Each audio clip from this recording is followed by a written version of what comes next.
Democrat of Massachusetts, who's joining me now and surveying all of this. What do you think about this fundamental dynamic that we now have of Trump's grip on the Republican Party, sort of arguably stronger even maybe than it's ever been, grip on the country weaker, and what that means for what happens? So it's a tighter and tighter hold on a smaller and smaller group. Yeah. Yes. So, but that was really the point. I've heard the commentators say, and the people decided they didn't want to support Massey. No. Right. The people who showed up at a Republican primary decided they didn't want him to be their standard bearer. You know, if it's been an open, anybody votes. If this had been a general, I don't know exactly how that goes. Right. But I think this is the part. It's interesting to watch, and to watch what the dynamic will be on Republicans who say, man, I'm not crossing that guy, on the elected Republicans. We know who they belong to. But the reality is, we're 5 months out. We're going to have a general election, and boy, is that going to start shaking things. So there's a bunch of cross pressure. I mean, right now we're already seeing the fallout in the Senate today. Yeah. Right? In a few different ways. I want to talk. One way was there was a war power resolution today. And for the first time, Democrats' party line, except for John Fetterman, have been voting for it. Republicans have been voting against it, except for Rand Paul. Those two have been switching. Today, Bill Cassidy, fresh off that loss on Saturday, crossed the line and voted with you and your colleagues to put it over the hump, which means it will now call a vote, is how I understand the procedure. What do you make of that development, and also what it portends for this Senate for the next 4 or 5 months? Could you say more clearly that if I'd been voting my conscience all along, I would not have been voting with Donald Trump? Talk about a confession. I mean, it's really wild. It's just like a moment of just now we can see what's really going on. And so you look at all the other guys who are still voting in line with Donald Trump. You watch these election victories, and look, there's no voter who's going to be fooled after today, right? Is there anybody left who thinks that there is an elected Republican who is actually voting his conscience, doing what he thinks is best for all of the people of his district? How does he stand up in front of the electorate for the next 5.5 months as he faces the general electorate and say, you know what matters most to me? And with a straight face says, you, rather than pleasing Donald Trump. Well, and I think there's a strange kind of coincidence of interest here, which is that both Donald Trump and I would argue the Democratic Party probably want it to be the case that voters understand that Donald Trump is the Republican Party and the Republican Party is Donald Trump. Well, I mean, at this point, right? I mean, that's reality. We'd like people to understand reality. But here's the thing. What Democrats will do now and are doing already is they are both going after Donald Trump. Remember, the man who said, what would he do? He would lower costs on day one. And where are we on cost? Cost of groceries is up, cost of gasoline is up, cost of health care is up, cost of utilities is up, cost of housing is up. And he told us he would keep us safe and stay out of wars. And you can do your own count on how many he's in, but what I know he's might be another one in Cuba, who knows? That's right. $1 billion a day to kill people halfway around the world, and still can't explain how that helps one single family here in America. So we're going to stay on that, but here's the other half. We're also going to be making the affirmative case. And that's not just he sucks. Right. Our case is going to be, here are the things that we'll lay out that we will commit to get done that will affect your family, that will lower your costs. I think that's going to be the key. I want to talk about that contrast, but I want to stay on for a second on the way that he is using taxpayer money and pushing them. I mean, because now you've got this I think this ballroom thing is really wild, right? I mean, originally it was, I'm raising private funds. Now it's, I must have $1 billion. He's monomaniacally obsessed with it. Over the weekend, the Senate parliamentarian, for somewhat complicated reasons, stripped out the ballroom funding out of the bill. They want to pass on a party line vote to begin with, right? They're not consulting you. There's no negotiation on this. And Trump is so obsessed with this. I mean, it's all he talks about, really. He did an event today about it. He calls up Thune, Senate Majority Leader, to basically say you should fire the parliamentarian. And he wants to get this through. But this just strikes me, I mean, when you're talking about this contrast of, like, what they stand for, like, they're spending $1 billion in the guy's ballroom as people's groceries, as all their costs explode. It is an opportunity to be like, well, here's what we would do with money. Exactly. Right. Because that really is the heart of it. Donald Trump has now said, with the cameras running, nah, we can't do child care. Right? We can't do that because we got this war to fight halfway around the world. Yeah, he literally said that. That's not I want to say that's not a gross mischaracterization. That's right. Explicitly what he said. He literally said it. Yeah. He spends hours, right, online doing memes about the war or about Donald Trump in a triumphal arch or in a made-up AI thing where he's floating in the reflecting pool. He spends hours on this. He spends energy on this. He talks about the ballroom.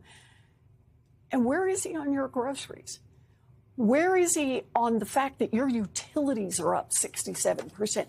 Where is he on the ways that his own policies, his tariff policy, his energy policy, his healthcare policy, and his war have driven your costs up and up and up and up?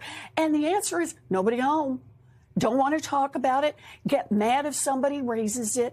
He doesn't want to talk about it. But here's what we're betting on, that this is what elections are about. Yeah. And when we hit the general election, Democrats are going to say, I'm going to talk about this stuff. He has been very focused on the ballroom. He is very focused on, I think, essentially enriching himself, his family, and his supporters. Well, that's the other half. Right. He's I want to also on making himself rich. So I want to talk about this. I have you here. I mean, I have to say, this. To call it a settlement is too charitable and generous. It's a shakedown. It's not even a court-approved settlement in a technical sense, right? I mean, they're calling it that, but we've got a $1.8 billion slush fund that's going to be given out by essentially his appointees at will to whoever. Attached to it today, on top of that, as someone who has spent a lot of time thinking about tax fairness and particularly the tax incidence of the wealthiest and most connected Americans.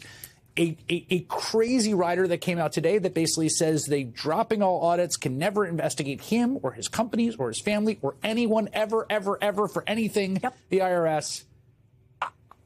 I guess I'm left speechless. It sort of melted my ability to analyze it. But what is your response to it? But you've got it exactly right. So start on the first part of it, and this is this $1.8 billion. Can we just underline here? That's not some random $1.8 billion. It's not $1.8 billion that fell out of the sky. This is taxpayer dollars. This is stand up in front of a group of people and say your money. Yeah, dig in your pockets. Your money. That's exactly right. Didn't go to lowering the cost of health care. It didn't go to child care. It didn't go to bringing down your costs or even paving a road out here.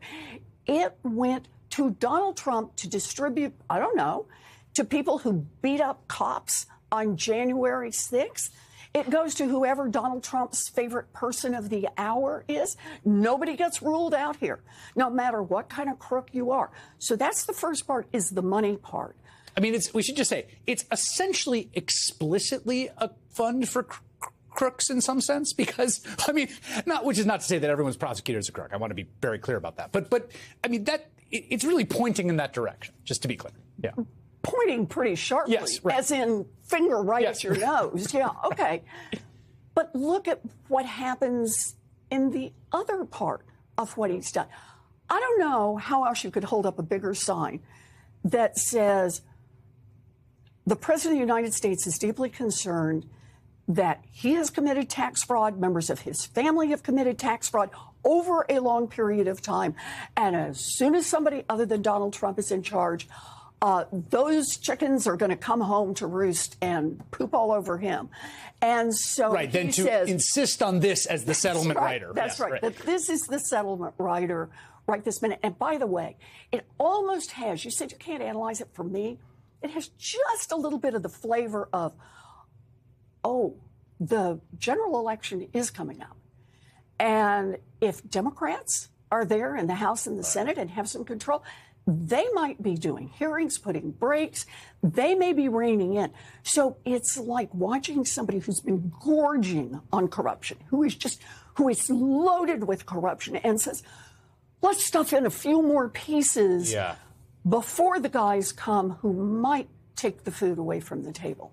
On this sort of corruption priorities and cost question, which I agree is like the center right now of the campaign. It's like the guy wants to build a ballroom, wants to pay out his friends.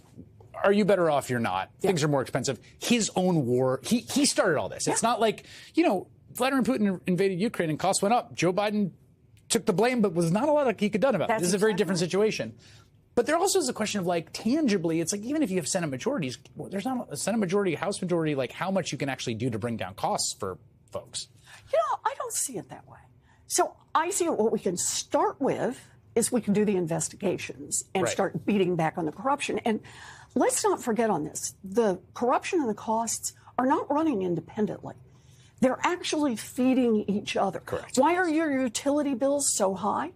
Well, could part of it be that Donald Trump took $1 billion from the oil industry and keeps delivering on that? So every place where we've got oversight capacity independently to call people in, to cut off budgets, to demand from the various actors, may not be Donald Trump himself, but from the people who are running the administration, it gives us a purchase. It gives us a foot in the door to be able to push back on that. Second thing is look where we are right now. Donald Trump and the Republicans have nothing to show for having been in power for a year and a half. They're going to have to turn around and run on, hi, here's what we did, a ballroom that isn't finished and a reflecting pool that looks like a Holiday Inn swimming pool. The estate act tax exemption is nice and big, I will say.